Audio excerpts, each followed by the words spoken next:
నమస్కారం సార్. ఎక్కడి నుంచి వచ్చారు సార్? మేము తిరుపతి దగ్గర ఇటు నాయుడుపేట దగ్గర. ఎలా అనిపించింది ఇప్పుడు మిషన్ చూస్తున్నారు కదా? మిషన్ ట్రయల్ చూసాము, బాగానే ఉంది. లేబర్ ప్రాబ్లం వల్ల అది వర్కౌట్ అవుతుందని చెప్పేసి తీసుకున్నామని వచ్చి ముందు ట్రయల్ చూసుకున్నాము. ప్లస్ ఇది కాకుండా మాకు పక్కన విలేజ్లో వేరే ఒక 20 కిలోమీటర్స్ లోపు ఒక వేరే క్యాండిడేట్ తీసుకుంటే చూసాము. సరే బాగానే ఉందని చెప్పాడు, ప్రాబ్లమ్స్ అయితే ఏం లేవు, సర్వీసింగ్ బాగుందని చెప్పారు. దాని తగ్గట్టు మిషన్ వచ్చి చూసిన తర్వాత బాగానే నచ్చింది. మేము ప్రజెంట్ తీసుకెళ్తున్నాం మిషన్. మీరు ఇప్పుడు అంత దూరం నుంచి వచ్చారు కదా సార్, అంటే వేరే కంపెనీ కూడా చూసుంటారు.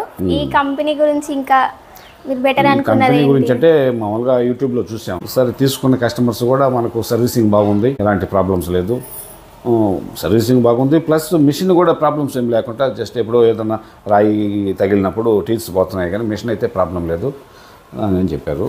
సరే దేనికైనా చూస్తామని చెప్పి పక్కన వేరే నంబర్ ఇచ్చారు, తీసుకున్న కస్టమర్ నంబరు. ఆయన దగ్గర పోయి చూసి అడిగాము, విషయము ఇబ్బంది లేదు.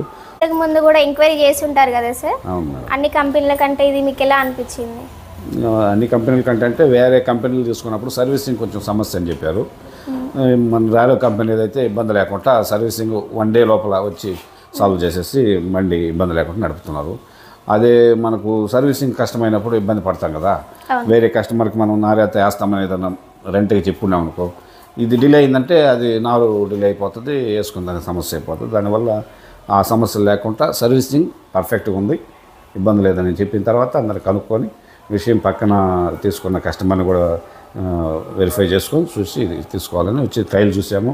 మిషన్ ఓకే, ఇబ్బంది లేదు, నచ్చింది, మేము మాట్లాడుకొని తీసుకుంటున్నాం. ఇప్పుడు చాలా మంది ఏంటంటే గ్యాప్ ఎక్కువ వస్తుంది అంటారు కదా సార్, ఇప్పుడు మీరు చూసారు కదా డెమో? ఇలా చూసామ్మా, కాకపోతే సాల్కి ఫిక్స్ 10 ఇంచెస్ అన్నారు. ఓకే, సాల్ మీద డిస్టెన్స్ లేకుండా మన అడ్జస్ట్మెంట్ ఉన్నది. ప్లస్ కర్రలు పెట్టుకునే దానికి కూడా 4 కర్రలు 5 కర్రలు 10 కర్రల దాకా పెట్టుకోవచ్చు, 10 20 దాకా పెట్టుకోవచ్చు. దాన్ని బట్టి మనం సాల్ మీద అడ్జస్ట్ చేసుకోవచ్చు.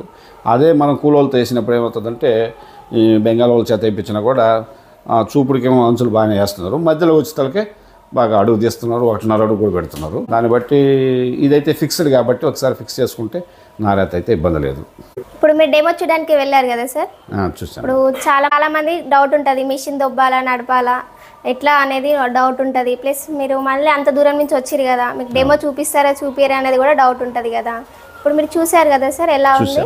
డెమో చూసాము, మిషన్ దాని పాటికి అది వెళ్తుంది, ఎక్కడ దిగబడినా కానీ ఈ ఫ్లోట్స్ ఉన్నాయి కాబట్టి బండి దిగబడకుండా నడుస్తుంది, ఇబ్బంది లేదు. మనం నెట్టాల్సిన అవసరం లేదు, జస్ట్ అడ్జస్టబుల్ మేనేజ్మెంట్ కరెక్ట్ చేసుకుంటూ పోతా ఉంటే వెళ్ళిపోతుంది. దాన్ని మనం లాగాల్సిన పని లేదు, ఇబ్బంది లేకుండా వెళ్తుంది. వరాల దగ్గర కూడా హైడ్రాలిక్ సిస్టమ్ ఉంది కాబట్టి ఇబ్బంది లేకుండా ఎక్కిపోతుంది, ఇబ్బంది లేదు. ఇప్పుడు మీరు చూసారు కదా సార్, మీరు వేస్తుంటే చూసారు, ఇంతకుముందు వేసింది కూడా పక్కన పొలం చూసారు కదా, ఎలా ఉంది? పిల్లకల శాతం బాగుంది, మామూలుగా మనుషులు వేసిన దానికంటే కూడా బాగా ట్రైలర్స్ బాగా వచ్చేసి బాగా కవర్ అయిపోయింది, ఇబ్బంది లేదు. బిల్డింగ్ కూడా బాగానే వచ్చిందని చెప్పాడు, బిల్డింగ్ అప్పుడు వెళ్ళలేదు మనం, బిల్డింగ్ కూడా బ్రహ్మాండంగా వచ్చింది, ఇబ్బంది లేదన్నారు. ట్రైలర్స్ బాగా వచ్చినప్పుడు ఆటోమేటిక్ బిల్డింగ్ డెవలప్మెంట్ అయిపోతుంది, ఇబ్బంది లేదు. ఇప్పుడు చూశారు కదా, ఈ కస్టమర్ వచ్చేసి నెల్లూరు నుంచి వచ్చారు, కూడా దసరా ఆఫర్కే వచ్చి డెమో చూసి నచ్చిన తర్వాతకి బుకింగ్ అనేది కూడా చేశారు. ఇప్పుడు మనకు లేబర్స్ దొరకక ఇప్పుడు కూలీ వాళ్ళు అనేది ఎంత ఇబ్బంది ఉండి ఎడ్ల బండి నుంచి ట్రాక్టర్స్కి ఎలా వచ్చారో, రాబోయే కాలంలో కూడా ఖచ్చితంగా 10 acres ఉన్న వాళ్ళకి వరి నాటేసే మిషన్ కూడా అంతే ముఖ్యం ఉంటుంది. అందుకోసమని సరికొత్త ఆఫర్లో కూడా వచ్చి చూసిన తర్వాతకి నచ్చితే తీసుకోవచ్చు. Thank you.